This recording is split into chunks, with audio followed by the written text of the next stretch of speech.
കണ്ണൂരിൽ മന്ത്രി വീണ ജോർജിന് നേരെ നടന്നത് എന്ന് പറയപ്പെടുന്ന അക്രമത്തെ ഒരു പക്കാ തിരക്കഥ എന്ന് വിളിച്ചുകൊണ്ട് കെ മുരളീധരൻ രംഗത്തെത്തിയിരിക്കുകയാണ്. CCTV ദൃശ്യങ്ങൾ പരിശോധിച്ചാൽ KSU പ്രവർത്തകർ മന്ത്രിയുടെ പരിസരത്ത് പോലും എത്തിയിട്ടില്ല എന്ന് വ്യക്തമാണെന്നും മറിച്ച് മന്ത്രിയാണ് അവരെ തല്ലാൻ ചെന്നതെന്നുമാണ് മുരളീധരൻ ആരോപിക്കുന്നത്.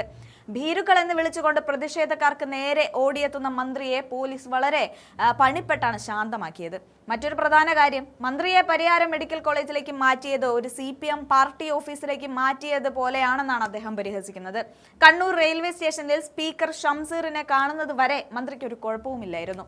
എന്നാൽ ഷംസീറിനെ കാണുകയും അദ്ദേഹം മുഖ്യമന്ത്രിയെ ഫോണിൽ വിളിക്കുകയും ചെയ്തതിന് ശേഷമാണ് മന്ത്രിക്ക് പെട്ടെന്ന് കഴുത്ത് ഉളുക്ക് ഉണ്ടായതെന്നും മുരളീധരൻ പറയുന്നുണ്ട്. ഇത് പിണറായി ഷംസീർ കൂട്ടുകെട്ടിന്റെ മുൻകൂട്ടി തയ്യാറാക്കിയ തിരക്കഥയാണ് എന്നും അദ്ദേഹം പറയുന്നുണ്ട്. 1990കളിൽ യുവജനോത്സവത്തിന് മോണോ ആക്ടിന് അവാർഡ് കിട്ടിയ ആളാണ് മന്ത്രിയെന്നും ആ അഭിനയശേഷി ഇപ്പോഴും തുടരുകയാണെന്നും മികച്ച അഭിനയത്തിനുള്ള അവാർഡ് അടുത്ത തവണ മന്ത്രിക്ക് തന്നെ നൽകണമെന്നുമാണ് അദ്ദേഹം പരിഹസിച്ചത്. കേരളത്തിലെ ഡോക്ടർമാരുടെ റിപ്പോർട്ടുകളെ വിശ്വസിക്കാൻ കൊള്ളില്ല എന്നും അതിനാൽ ഡൽഹി എയിംസിൽ നിന്നുള്ള ഒരു വിദഗ്ധ സംഘം വന്ന് മന്ത്രിയെ പരിശോധിക്കണമെന്നുമാണ് മുരളീധരന്റെ ആവശ്യം. സ്പീക്കർ ഒരു DYFI നേതാവിന്റെ നിലവാരത്തിലേക്ക് തരം താഴരുത് എന്നും അദ്ദേഹം ഓർമ്മിപ്പിക്കുകയുണ്ടായി.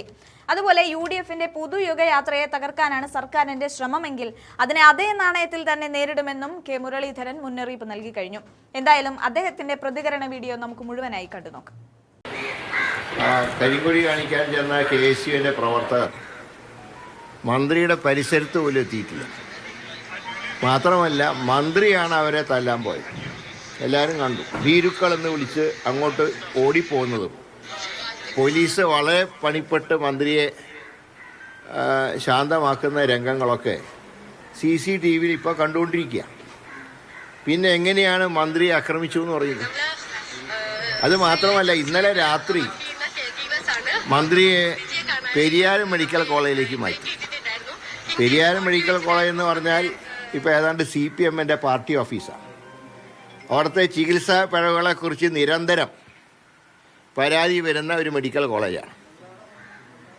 ഇന്നലെ ജില്ലാ ആശുപത്രിയിൽ നിന്ന് പെട്ടെന്ന് മന്ത്രി അങ്ങോട്ട് മാറ്റിയത് തന്നെ ഈ തിരക്കഥയുടെ ഭാഗമായിട്ടാണ് ഞങ്ങൾക്ക് കാണാൻ കഴിയുന്നത്.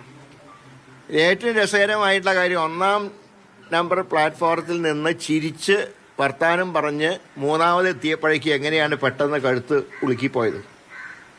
സ്പീക്കർ ഷംസീറിനെ കാണുന്നത് വരെ മന്ത്രിക്ക് ഒരു കുഴപ്പവും ഉണ്ടായിരുന്നില്ല. ഷംസീറിനോട് കാര്യങ്ങൾ പറയുന്നു. ഷംസീർ ഉടനെ മുഖ്യമന്ത്രിയെ ഫോണിൽ വിളിക്കുന്നു. പെട്ടെന്ന് കഴുത്തുവേദന വന്ന് മന്ത്രിക്ക് അവശതയുണ്ടാവുന്നു. നേരെ ജില്ലാ ആശുപത്രിയിൽ കൊണ്ടുവന്നു. മുഖ്യമന്ത്രി അവിടെ വന്ന് കാണുന്നു. ആ സമയം കൊണ്ട് കേരളത്തിൻ്റെ എല്ലാ ഭാഗത്തും കലാപങ്ങളുണ്ടാവുന്നു. ഇന്നലെ നിങ്ങൾ കണ്ടാണ് സെക്രട്ടറിയുടെ മുൻവശത്തുള്ള പുതുവത്സര യാത്രയുടെ സ്വാസംഗം ഓഫീസ് അടിച്ച് തകർത്തിട്ട് ഞാൻ തന്നെ പോലീസിൽ വിളിച്ചു പറഞ്ഞ് 1 മണിക്കൂർ ഞാൻ അവിടെ കാത്തിരുന്നിട്ടും ഒരു പോലീസുകാരൻ അങ്ങോട്ട് തിരിഞ്ഞു നോക്കിയില്ല.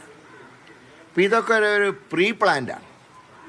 ഇപ്പോൾ ഒരു കാര്യം വ്യക്തമായി, മന്ത്രി എന്നുള്ള നിലയ്ക്ക് അട്ടർ ഫെയിലിയർ ആണെങ്കിലും 1990കളിൽ യുവജനോത്സവത്തിന് മോണോ ആക്ടിനും മറ്റും അവാർഡ് കിട്ടിയത്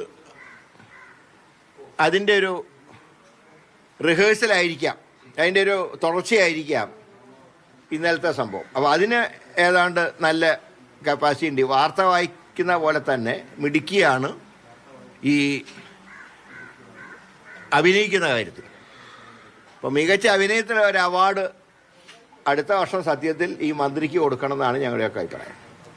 അപ്പോൾ ഒരു കാര്യം ഞങ്ങൾ പറയുന്നത്, ഓൾ ഇന്ത്യ മെഡിക്കൽ ഇൻസ്റ്റിറ്റ്യൂട്ടിലൊരു വിദഗ്ധ സംഘം ഡോക്ടർമാർ വന്ന് മന്ത്രിയുടെ ഈ പരിക്കൊന്ന് പരിശോധിക്കണം. അതാകുമ്പോൾ ആർക്കും ഒരു ഡിസ്പ്യൂട്ട് ഉണ്ടാവില്ലല്ലോ.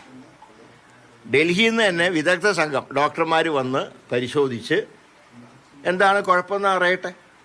കേരളത്തിലെ ഡോക്ടർമാരെയൊക്കെ മുഖ്യമന്ത്രി പിണറായി വിജയൻ പറഞ്ഞയക്കുന്ന ഡോക്ടർമാരുടെ റിപ്പോർട്ട് അവരെയും ഞാൻ കുറ്റം പറയുന്നില്ല. പക്ഷേ മന്ത്രിയെ സംബന്ധിച്ച് ഒരു കുഴപ്പവും ഉണ്ടായിരുന്നില്ല. ഇത് തിരക്കഥയായിരുന്നു. അത് പിണറായി ഷംസീർ തിരക്കഥയാണ്. പക്ഷേ സ്പീക്കറോടൊരു കാര്യം പറയാനുള്ളത്, പുതിയ സ്പീക്കർ വരുന്നവർ അങ്ങ് ഈ കസാല ഇരിക്കേണ്ട ആളാണ്. ഒരു DYFI നേതാവിൻ്റെ സ്ഥിതിയിലേക്ക് തരം താഴരുത്. അതുകൊണ്ടാണ് ഞാൻ പറഞ്ഞത്, ഓൾ ഇന്ത്യ മെഡിക്കൽ ഇൻസ്റ്റിറ്റ്യൂട്ടിലെ ഡോക്ടർമാരുടെ സംഘം വന്ന് മന്ത്രിയെ പരിശോധിക്കട്ടെ, എന്നിട്ട് നമുക്ക് കാര്യങ്ങൾ അന്ന് തീരുമാനിക്കാം. ഏതായാലും പുതുവത്സര യാത്രയെ തകർക്കാനാണ് ശ്രമമെങ്കിൽ ഞങ്ങൾ അതിനെ അതേ നാണയത്തിൽ നേരിടും.